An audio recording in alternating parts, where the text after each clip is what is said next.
Welcome back to Power Lunch. We're entering a whole new age in the world of college sports with the sky-high annual revenues for some of the top-tier universities and the seven-figure NIL deals many of the best college athletes are signing. Teams are now being forced to find new ways to access cash and finance these operations.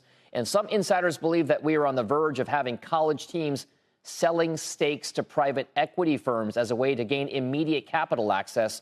But not everyone thinks it's a good idea. In fact, our own Alex Sherman was able to sit down with a one-on-one chat with the president of the NCAA, Charlie Baker, who actually believes that any private equity deal that includes elements of operational control may be, quote unquote, a bridge too far. So joining us with the highlights is CNBC's Alex Sherman from CNBC Sport. He's also our tech and media reporter.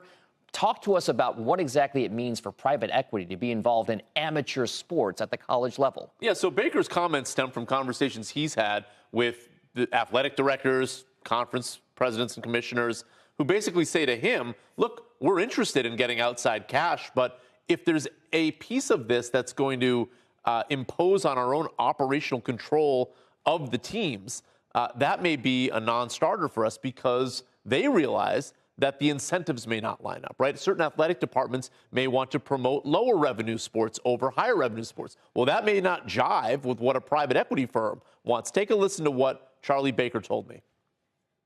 The single biggest thing I would say, and this is what I hear when I talk to schools about it, is the amount of control that they would have to give up to take on that type of a partnership. It's really an ownership, right? Is profound. And I think for many of them, that might be just a bridge too far, at least at this point in time. What Baker did tell me, Dom, is that there may be certain projects that private equity could get involved in. For instance, let's say you wanted to build a new stadium or a new training facility.